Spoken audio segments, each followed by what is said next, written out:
bienvenido al programa Entrevista. Estamos otra vez desde Cuba y hoy con un invitado muy especial, el expresidente de Uruguay, José Mujica, uno de los políticos más populares de América Latina y también fuera de las fronteras de nuestra región. Muchas gracias, Mujica, por esta nueva entrevista a RT en Español. Encantado de saludarlo. Nosotros hablamos con usted cuando era presidente de Uruguay, ya que está ahora, o sea, dejó el mandato, dejó la presidencia. ¿Está conforme, se siente satisfecho con el Uruguay que dejó? Parcialmente sí, porque hay menos pobres y menos indigentes. Pero en realidad las condiciones naturales de ese pequeño, gran país, grande por la superficie útil que tiene por habitante, grande porque por cada ciudadano hay 4 vacas, más o menos, y otras tantas ovejas. Casi el 90% de su territorio es aprovechable. Entonces, una cosa es la dimensión física y otra cosa es la dimensión útil que tiene un país. No obstante ello, todavía tenemos pobres y eso no se justifica. Por lo tanto, algo avanzamos, pero no lo suficiente. Mujica, vemos por ejemplo en Brasil que el PT saca millones de personas de la pobreza, las lleva a la clase media. El chavismo construye millones de casas, 1 millón de casas, y después vemos a esas personas haciendo cacerolazos contra el gobierno. Vimos a los Kirchner que recuperaron la dignidad del argentino y ahora eligen un presidente de derecha.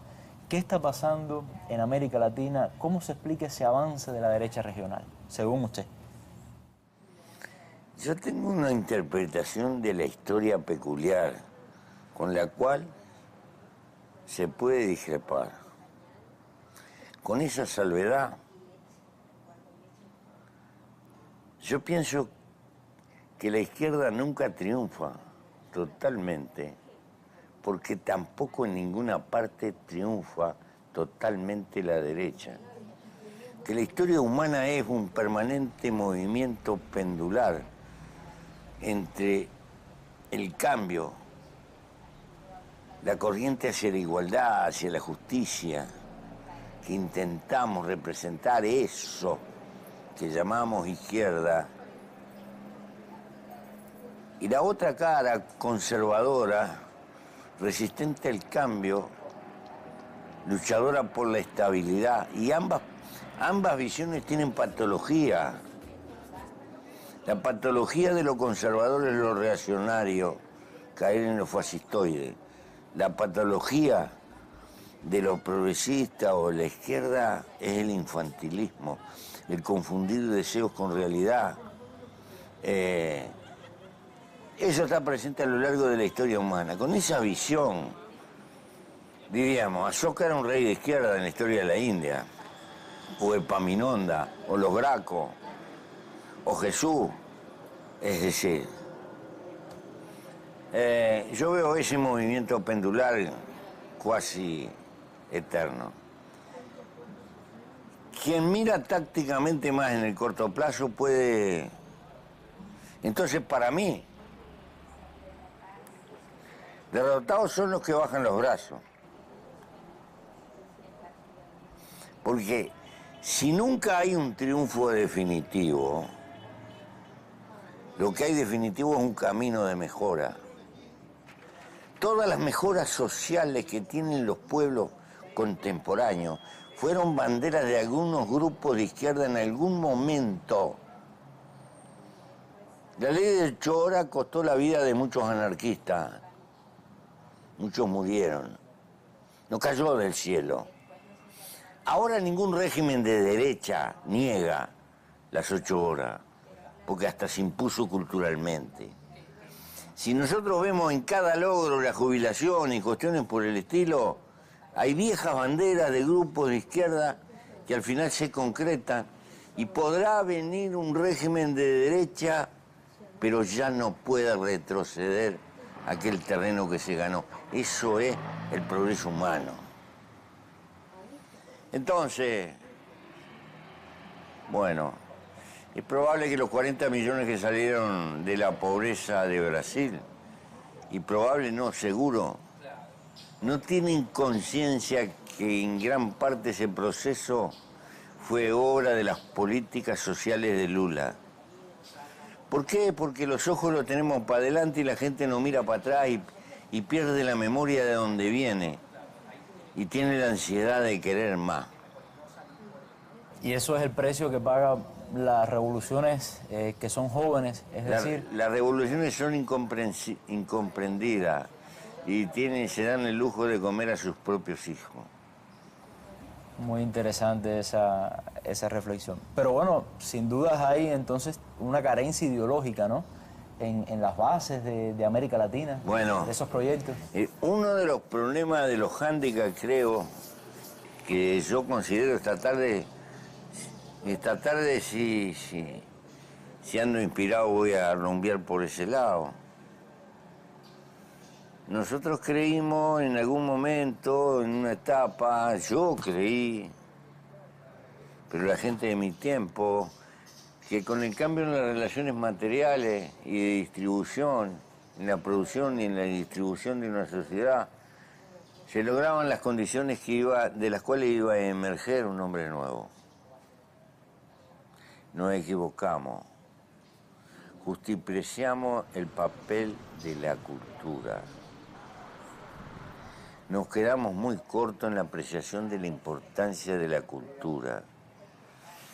Y los cambios culturales cuestan y llevan mucho más tiempo que los cambios materiales en una sociedad. Porque la cultura es una construcción histórica de capas sedimentarias, de conocimiento, de sensaciones. Yo, cuando digo cultura, no me estoy refiriendo a la parte más notoria, que es el arte, la novela, los cuadros pintados. Me estoy refiriendo a ese conjunto de relaciones que se dan en cada uno de los hogares, en esas decisiones cotidianas que tomábamos. En esto que estábamos hablando de qué pasa con los asiáticos hace un ratito, fuera de cámara. Sí, son poseedores de otras claves culturales. Tienen un sentido de responsabilidad con el trabajo que no tenemos nosotros. Y ese es un problema cultural, es evidente. Entonces, ¿cómo explicar que un viejo esquimal, cuando se le acaba la dentadura, se va a dormir adentro del hielo, como tradición y como conducta? Eso es cultura.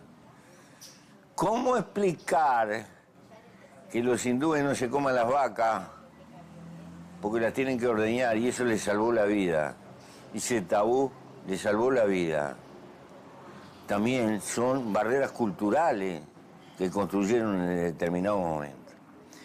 Entonces, nosotros estamos sometidos a la cultura que generó el capitalismo en un largo proceso que no vino en un día, que tiene siglos atrás, con una exacerbación del egoísmo y de la individualidad. Y voy a ser contundente, es muy difícil construir edificios socialistas con albañiles capitalistas, porque te roban las varillas, te roban las bolsas de cemento, etc. Están pensando en la de ellos, permanentemente. Entonces, la construcción de una cultura no fue un proyecto deliberado, de una cultura radicalmente distinta.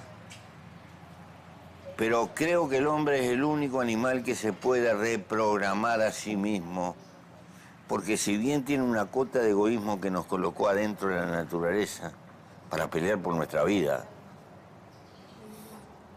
la naturaleza es sabia, prioriza la vida, nos coloca esa herramienta para que peleemos por la vida nuestra y de los seres que nos rodean. También nos colocó la conciencia y la posibilidad de construir civilización, que es nada más ni nada menos que la solidaridad intergeneracional. el hombre puede deliberadamente influir cada vez más con esa herencia que significa la civilización para poder encauzar y dominar su egoísmo. Pero hay que ser consciente de eso, y no somos conscientes. Yo recuerdo a Fidel cuando... Estos son problemas que no debatimos. Yo recuerdo a Fidel cuando el periodo especial, el momento más difícil de la crisis en Cuba, dijo, lo primero que hay que salvar es la cultura. De alguna manera es el mismo mensaje. Lo que pasa es que tuvimos que venir viejos para aprender eso, porque hemos caminado sobre nuestras propias dificultades, sobre nuestros fracasos. El hombre aprende más de los tropezones y de las caídas que de los éxitos. Por eso hay que recobrar humildad. Nunca triunfas totalmente, pero nunca serás derrotado si tienes la fortaleza de volver a empezar cada vez que tropiezas. Y me parece que esta no es solo una ley de la política, es una ley de ese curso elemental de ser hombre, de humanidad. Vamos a hablar ahora de un vecino. Quizás el peldaño más alto que ha logrado esa derecha regional en los últimos tiempos ha sido la presidencia de Argentina, Mauricio Macri, que por cierto ahora no asistió a la cumbre de la CELAC. ¿Cuánto puede influir Macri en cambiar lo que se ha logrado, por ejemplo, en materia de integración a nivel regional, dentro del Mercosur, en las relaciones incluso con Uruguay? En las relaciones con Uruguay, curiosamente, coyunturalmente ha sido favorable, porque la Argentina estaba empeñada en un proceso de autarquía propio, con todo el derecho que da la soberanía, pero muy contrario al avance del Mercosur, de hecho, con barreras internas al intercambio y a la relación en todos los aspectos, y con una especie de hipernacionalismo económico, que no es socialismo, ojo, un hipernacionalismo de carácter capitalista para dentro de la Argentina. Entonces, creo que eso mantuvo en realidad la integración en un fuerte discurso retórico, pero poco efectivo desde el punto de vista práctico. Salvo algunas cosas importantes, muy importantes, parar el carro de Estados Unidos, por ejemplo. Ahí creo que fue. Pero eso era en la vida de Kirchner. Bueno, de todas maneras, una prioridad por el reparto social interno de los recursos económicos de la Argentina, que ha desatado una oposición muy fuerte de la derecha y de los círculos privilegiados. Eso es, ahí ha estado la disputa. Pero la elección no la ganó Macri, la perdió el peronismo. Y la perdió por sus disensiones internas, porque en última instancia lo que fue decisivo para el triunfo fue el aporte de peronistas disidentes. Va a depender que aprendan la lección y tengan un poco más de humildad y recompongan la fila. Si lo logran, veremos lo que pasa. Vamos a otro punto importante de la política regional, los diálogos de paz que se celebran acá en Cuba. Usted estuvo invitado en un momento a participar, a dar su apoyo, con el capital político y el prestigio político que tiene. ¿Cree que cuando se firme la paz, que han prometido que ocurra en los próximos meses, esto marcará un antes y un después en América Latina? ¿O será solamente un asunto que se quedará dentro de las fronteras de Colombia?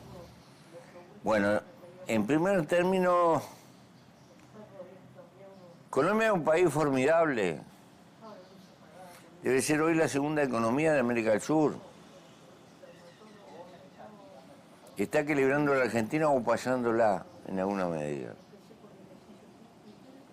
Es uno de los principales países. El lograr la paz en la selva colombiana ayuda a la estabilidad global de toda América Latina porque quita un pretexto intervencionista directo militar de afuera. No es poca cosa. Diríamos, tranquiliza en general al continente. Pero la paz tiene que garantizar también de que la contradicción que estuvo planteada en la gente que durante tantos años se fue al monte y anduvo en el monte, no lo hizo de vacaciones. Hay que encauzar esa tensión políticamente. Ese es el otro paso. Eso se tendrá que expresar en el marco de la legalidad política de Colombia de alguna manera. Lo peor en una sociedad es no reconocer los problemas y tratar de taparlos. A gente que ha andado años en el monte por razones políticas, hay que abrir cauce para que pueda funcionar en la legalidad, tranquilamente. Me parece que es el camino más barato y más lógico. Bueno, y el proceso tiene que ser sano, sin cartas en la manga, sin trampa. Y es difícil porque hay paramilitarismo histórico que viene de mucho antes, en Colombia también, que también hay que sujetarlo. Así que todavía hay mucho para trabajar, pero muchísimo, más de lo que parece.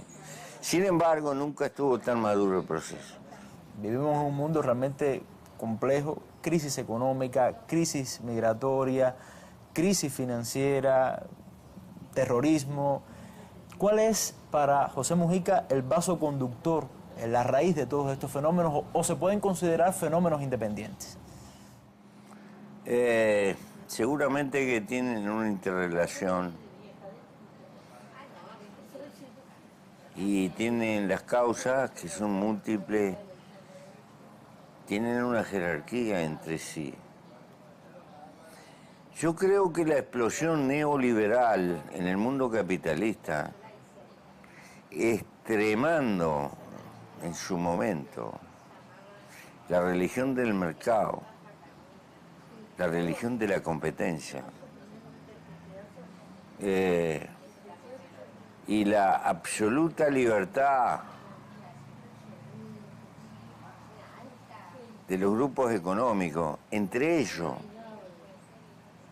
apalancando la concentración financiera y transformando lo financiero en un fantasma que rodea por todas partes a este mundo, ha establecido algunas trampas que son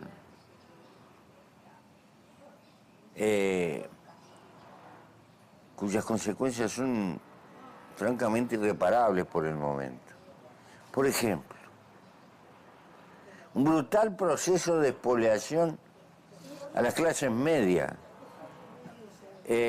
por vía de la mecánica financiera, del poder abstracto. Con esta curiosa particular, las clases medias ni se dan cuenta. Ni se dan cuenta. De hecho, sobre todo los escalones más humildes de las clases medias, en todas partes. Los que se quedaron sin casa o los que quedaron con cuentas para pagar un apartamento que se multiplicaron durante 20 años, cuestiones por el estilo, son procesos expropiatorios. Con bancos fundidos que los socorrieron los estados, pero no fundidos los banqueros, los dueños de los bancos. Es decir, un traslado a a la sociedad el peso de esas contradicciones, pero no el traslado de los recursos que se habían acumulado. Una concentración de la riqueza pavorosa, como no hemos visto. Hemos visto las cifras, 60 y pico de personas tienen la mitad de lo que tiene la humanidad. Es una cosa atroz, al mismo tiempo que la economía crecía, demostrándonos que la economía puede crecer, pero decrece la igualdad, la tendencia a la igualdad. Entonces, eso no es consecuencia del Espíritu Santo o de leyes objetivas de la física universal. Eso es consecuencia de la política de los hombres. Y se transformó en religión que ponerle impuestos a la gente poderosa es poco menos que pecado. Y que controlar, tener acuerdos fiscales de control, todo eso es imposible. Bueno, este es un cuerpo de problemas importantes. Al lado de esto hay otro cuerpo. Es un hecho la interdependencia mundial cada vez más creciente. Es como si el mundo se apretara. No solo por el auge de lo financiero y de las comunicaciones, sino por la interdependencia en materia de intercambio de materias primas, de productos industriales, todo lo demás. Ahora, todo eso tiene un motor, que es la ganancia, con una corriente de invención permanente y una cultura para que la gente consuma y consuma y consuma y consuma, y con ello estamos contribuyendo a depredar la tierra. Por lejos nos hemos transformado en el peor depredador que ha visto la historia de la humanidad.